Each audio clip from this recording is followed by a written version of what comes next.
Bonjour à vous. Aujourd'hui, je vais vous poser une question à laquelle vous allez devoir répondre.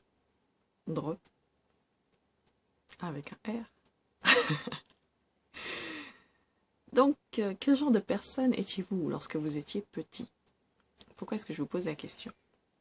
Parce que bien souvent, quand ça va pas, c'est que nous négligeons notre enfant intérieur et qu'il est très important d'en prendre soin. Cet enfant intérieur, vous l'avez éloigné de votre conscience, tout simplement parce que le rythme de la vie fait que ça allait trop vite pour le cultiver, cet enfant, et peut-être que vous vous êtes dit ça vaut pas le coup de le cultiver. De toute façon, quand on est adulte, on n'est plus un enfant, l'enfance c'est derrière, l'enfant il est plus là. En fait, l'enfant il est toujours là. Il est en train de vous crier désespérément: Hé, je suis là! N'oublie pas, hé, on a grandi ensemble. Je veux dire, je suis toi, mais plus jeune. Tu t'occupes pas de moi. Et résultat des courses, tu es stressé. Enfin, ça va pas, t'es en déprime totale. Mais si tu t'occupais un petit peu de moi, hein, cet enfant intérieur ne demande que ça, en fait. Il demande juste à ce que vous vous occupiez de lui. Et lorsque vous vous occupez de votre enfant intérieur, vous vous sentirez généralement mieux. Vous avez oublié comment vous étiez plus jeune. Je parie que vous étiez en train de jouer, vous couriez dans la cour de l'école. Peut-être que vous étiez un enfant timide. Peut-être que vous étiez un enfant turbulent. Moi, j'appelle ça dynamique, mais il y a des gens qui disent turbulent, mais moi, j'avais... Voilà. Et qu'aujourd'hui, de dynamique, enfant, vous êtes passé à effacé, morne et triste. Ou au contraire, révolté et en colère. Peut-être que votre vie a besoin de retrouver cet état de liberté que vous aviez lorsque vous étiez plus jeune. Et on oublie en fait à quel point le fait de jouer permet de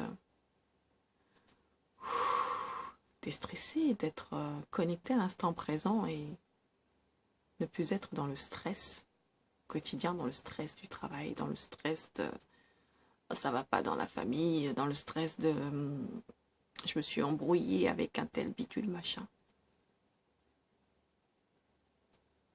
Je me souviens, moi, quand c'était à l'école, on se prenait pas autant la tête.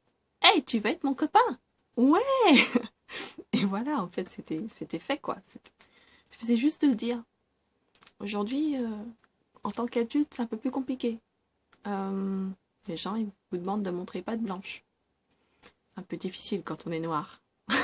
Ça, c'était la private joke. Je le prends pas mal du tout, mais je trouvais que c'était marrant de la placer là.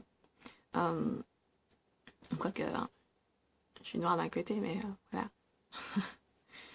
Euh, Qu'est-ce que j'étais en train de dire du coup? Ah, c'est malin. Je voulais faire l'humour et maintenant je perds le fil de ma pensée et de mes mots. Euh, Ce qu'il y a, c'est qu'on se met des barrières aujourd'hui. Oh bah t'as pas le même situation sociale.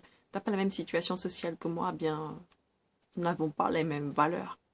On sait qu'à l'école, quand vous étiez tout petit, vous vous posiez la question de nous n'avons pas la même valeur, nous n'avons pas la même couleur, on n'a pas le même accent, alors on n'a pas le même. Non, il n'y avait pas. Enfin, peut-être que pour ceux où il y avait ça, généralement c'est dû aux parents en fait qui remplissent la tête des enfants et qui leur disent des choses méchantes sur les autres nationalités, les autres origines. Et l'enfant il répète ça parce qu'il pense que c'est vrai. Ben oui, ça vient de ses parents. Il ne peut pas concevoir que ses parents lui mentent. Pour lui, il va vous traiter de sale noir, de sale blanc, de sale... peu importe. Mais est-ce qu'au fond de lui, il est d'accord avec ça? Au plus profond de lui, je pense pas qu'il le soit en fait. Il le fait par mimétisme. Il le fait parce qu'on lui a dit que c'était vrai, que c'était juste. Et il l'a pris pour argent comptant parce qu'il n'a pas le recul nécessaire pour se rendre compte que ses parents lui mentent. Et là, c'est là où le bas blesse. Donc, peu importe qui vous étiez lorsque vous étiez petit, que vous ayez un bon comportement ou pas, que vous ayez eu beaucoup d'amis ou pas, vous allez prendre cet enfant intérieur. Enfin, je sais pas, il y en a qui prennent des peluches, qui la serrent dans leurs bras et qui imaginent que c'est leur enfant intérieur. Il y en a qui ont juste besoin de leur imagination pour s'imaginer que leur enfant intérieur est en face d'eux. Ça leur suffit. Faites comme vous le sentez en fait. Et vous allez parler à cet enfant intérieur. Surtout s'il a été malmené, cet enfant, par des parents toxiques, par des frères toxiques, des sœurs toxiques. Enfin, peu importe ce qui est arrivé. Vous avez été malmené à l'école par des camarades, que vous n'avez pas su vous défendre. Vous en voulez encore aujourd'hui. Je vous propose de faire la paix avec cet enfant intérieur, en fait. Faites la paix avec lui.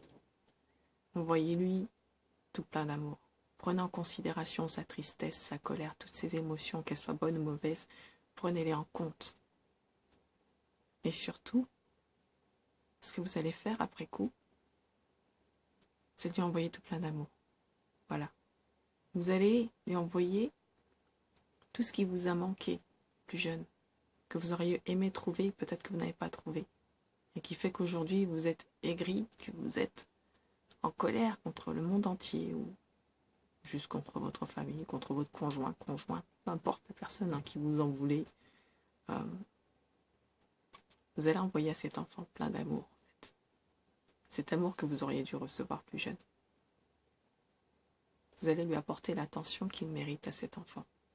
Vous allez lui pardonner ses erreurs. Une fois que c'est fait, à un moment, vous devriez vous sentir mieux. Et voilà, c'était ce que j'avais envie de vous partager aujourd'hui. C'est quelque chose qui est à faire si jamais vous êtes dans une situation un peu délicate aujourd'hui et que vous ne vous aimez pas suffisamment. Ça peut être une des raisons, en fait. La raison peut se trouver dans votre passé. Cet enfant intérieur vous demande, vous crie, hey, faut que tu t'occupes de moi, faut que tu m'apportes ce que j'ai pas reçu pour pouvoir t'aider toi dans le présent à aller mieux. Donc voilà, c'était ce que j'avais envie de vous partager. Voilà. Je suis un petit peu fatiguée, j'ai pas dormi beaucoup, donc et cette lumière est vraiment très forte, du coup ça m'éblouit et je trouve plus mes mots parce que ça m'éblouit et que ça me déconcentre, tout simplement. Donc je vous dis à très bientôt dans une prochaine vidéo. J'espère que ça vous a plu. Si ça vous a plu, n'hésitez pas à commenter, partager, liker. Si ça vous a déplu, n'hésitez pas à commenter, à ne pas partager et à ne pas liker. Voilà. Je sais, on ne dit pas ça normalement, mais j'ai envie de le dire. Vous savez, j'aime bien avoir une petite note d'humour. Donc prenez soin de vous, prenez soin des gens qui vous sont chers. On se retrouve dans une prochaine vidéo qui, j'espère, vous aidera et vous fera plaisir. Plein de câlins. À bientôt.